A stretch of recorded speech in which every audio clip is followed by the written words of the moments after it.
ఎన్నికల్లో ఉచిత పథకాలు ప్రకటించడం పైన సుప్రీంకోర్టు తీవ్ర అసహనం వ్యక్తం చేసింది.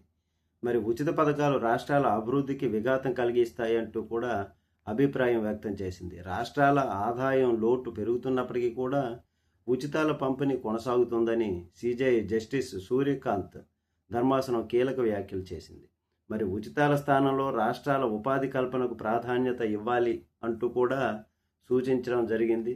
మరి ఎలక్ట్రికల్ సబ్సిడీలు, ఉచిత విద్యుత్ పథకాలపైన విచారణ చేస్తూ రాష్ట్రాలను తీవ్రంగా కూడా విమర్శించింది ధర్మాసనం కమిటీ.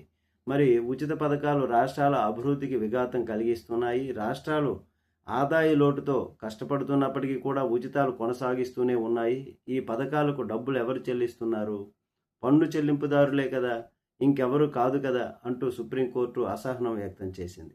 మరి ఉచితాల స్థానంలో రాష్ట్రాలు ఉపాధి కల్పన, అభివృద్ధి పనులకు దృష్టి పెట్టాలని కూడా సూచించింది.